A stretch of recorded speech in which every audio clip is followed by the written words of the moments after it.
होलिका दहन से पूर्व अवश्य पढ़े पौराणिक कथा भक्त प्रहलाद की। रंगों के त्योहार होली के एक दिन पहले होलिका दहन मनाया जाता है। होलिका दहन सिर्फ एक त्योहार नहीं है, बल्कि हिंदू धर्म में इसका गहरा अर्थ है। यह दिन बुराई पर अच्छाई की जीत का प्रतीक है। वैसे तो इससे कई पौराणिक कथाएं जुड़ी हैं, जिसमें भक्त प्रहलाद की कथा काफी प्रचलित है। देश के हर एक कोने में होलिका दहन बहुत ही हर्षोल्लास के साथ मनाया जाता है। इसकी कई प्राचीन मान्यताएं और विशेषताएं हैं। हिंदू पुराणों के अनुसार हिरण्यकशिपु नाम का एक राजा कई असुरों की तरह अमर होने की कामना करता था। इस इच्छा को पूरा करने के लिए उन्होंने ब्रह्मा जी से वरदान पाने के लिए कठोर तपस्या की। प्रसन्न होकर ब्रह्मा जी ने हिरण्यकश्यप को वरदान मांगने को कहा। हिरण्यकश्यप ने अमर होने का वरदान मांगा। ब्रह्मा ने कहा, अमर वरदान देना मैंने बंद कर दिया है।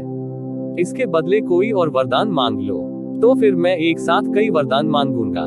ब्रह्मा बोले, मांग लो। हिरण्यकश्यप ने कहा कि मैं ब्रह्मा के द्वारा बनाए गए किसी भी प्राणी के हाथों नहीं मरूं। मैं न दिन में मरूं न रात में मरूं। मैं किसी भी हथियार से न मरूं। मैं न तो पृथ्वी पर मरूं न आकाश में मरूं।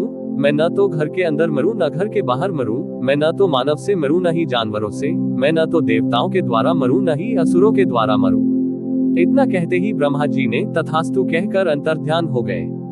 वरदान प्राप्ति के बाद हिरण्यकशिपु ने अजेय महसूस किया। जिस किसी ने भी उसके वर्चस्व पर आपत्ति जताई, उसने उन सभी को दंडित किया और मार डाला। हिरण्यकशिपु का एक पुत्र था प्रहलाद, जो भगवान विष्णु का परम भक्त था।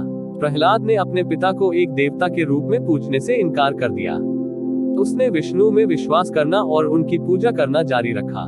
प्रहलाद की भगवान विष्णु के प्रति आस्था ने हिरण्यकशिपु को क्रोधित कर दिया और उसने प्रहलाद को मारने के लिए कई प्रयास किए, जिनमें से सभी असफल रहे। इन्हीं प्रयासों में एक बार राजा हिरण्यकशिपु की बहन होलिका ने प्रहलाद को मारने के लिए अपने भाई का साथ दिया। विष्णु पुराण के अनुसार होलिका को ब्रह्मा जी से वरदान में ऐसा वस्त्र मिला था जो कभी आग से जल नहीं सकता था।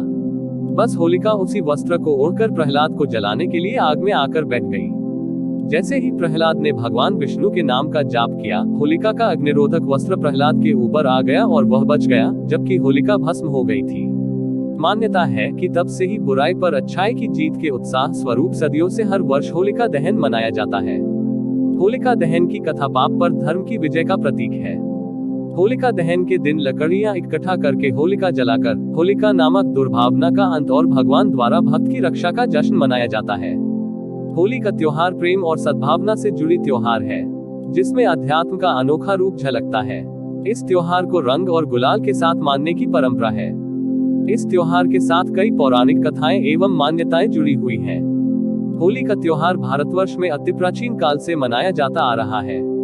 इतिहास की दृष्टि से देखें तो यह वैदिक काल से मनाया जाता आ रहा है।